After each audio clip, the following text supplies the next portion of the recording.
كل سنة وانتم طيبين بقى يا جماعة، بمناسبة بقى شم النسيم وعيد القيامة المجيد، وكل بقى متابعيني طيبين وبخير يا رب. دي بقى اللحظة الحاسمة اللي انا بقى مستنياها يا جماعة، مستنياها. انا بسجل لكم الفيديو ده، احنا النهاردة يوم الاربعاء. الفيديو ده بتاع الفسيخ اللي انا عملته معاكم بقى يا جماعة، وهنشوف الجمال والطعامة والحلاوة، وبألف هنا وشفا على قلوبكم. انا الفسيخ ده خللته يوم 10 معاكم، بصوا حتى كاتبه عليه التاريخ، وكنت كل كام يوم كده بقلبه على الوش التاني والاولاني. انا كنت حاطاه كده في صينيه زي ما انتم شفتوا، ومقطياها بشنطه في قلب بقى المطبخ، ضرفه من ظرف كده المطبخ، كنت مفضيه كده حته فيها. وبجد يا جماعه طلع جميل جميل، كلته انا والولاد وجوزي، عجبهم جدا جدا. وبجد طلع في منتهى الجمال، وحدوقته مظبوطه. هو بالظبط كده يا جماعه، خد 14 يوم بالظبط تخليل معايا، وما طلعش مالح ولا حادق، حدوقته كانت مظبوطه وجميل جدا جدا. هنشوف بقى مع بعض. بصوا انا كنت جايبه ده كيلو زي ما قلت لكم، كانوا 3 سمكات بوري اللي هو بتاع التخليل، السمك اللي هو بتاع التخليل، كانوا 3 سمكات بوري. هنشوف بقى مع بعض الجمال يا ولاد والطعامة والحلاوة. هنشوف بجد قد ايه الفسيخ طلع حلو، وما خدش معانا غير 14 يوم بالظبط. انا خللته يوم 10، وانا بقى بسجل لكم الفيديو ده، وان شاء الله ينزل في نفس اليوم اللي انا بسجل فيه ده.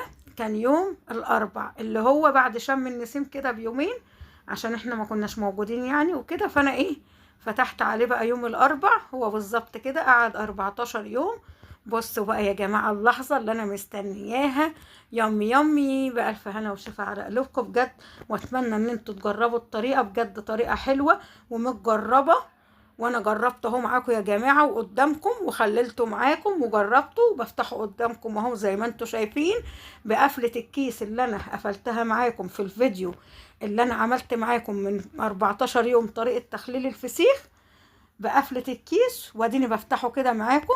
طبعا انتوا عارفين بره بقى الفسيخ بيبقى غالي واسعاره غاليه جدا جدا، لكن لو انت جبتيه وعملتيه في البيت، انا كنت جايبه الكيلو ده ب 200 جنيه، كيلو بوري. ولما عجبني ان شاء الله هجيب من نفس الست، بصراحه سمكها نضيف جدا. ده في سوق الاخبار في السادس، اللي معايا من اكتوبر هيعرفوا السوق دون.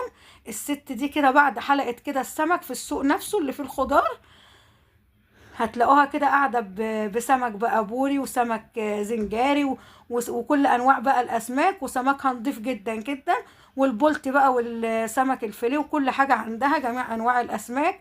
فقلت إن شاء الله هجيب من نفس الست، مش هغيرها. بصوا أنا كده شلت بقى القشور بتاعته اللي على السمكة، وطالع بجد يا جماعة.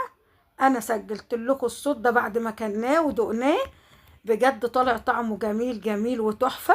بصوا بقى يا جماعة، هنبتدي بقى نقطع كده الراس.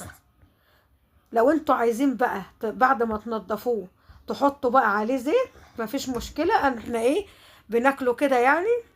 جوزي بقى واولادي في الصعيد بيحبوا ان هم يقلوه في الزيت، يعني يجيبوا شوية زيت كده على الطاسة ويقلوه في الزيت. لكن انا عن نفسي بنضفه كده وانضفه تمام وافتح بطنه، وما بيبقاش فيه اي حاجه، وبيبقى وبيبقى زي الفل زي ما انتوا شايفين كده.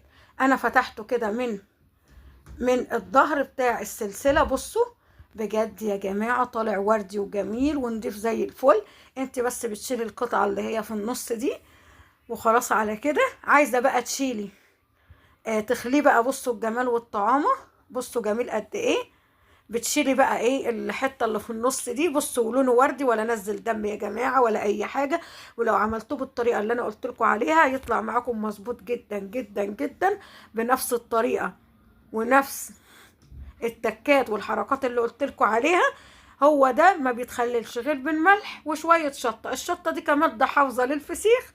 بس انت بقى لو بتحبي مشطشط عادي هتزودي شويه شطه، لو انت واسرتك يعني سوري يا جماعه بتحبوه مشطشط هتزودي هتزودي شطه. لكن انا بصراحه عشان عندنا مش بيحبوا الشطه، فانا حطيت حبه اللي هي كماده حفظ.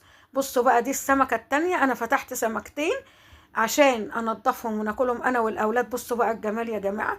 عايزه بقى تحبشيه بليمون، بشويه بقى طحينه، حبشيه زي ما انت عايزه، كل واحد بياكله بطريقته. بس انا المهم ان انا عملته معاكم بمصداقيه وفتحته معاكم بكل مصداقيه.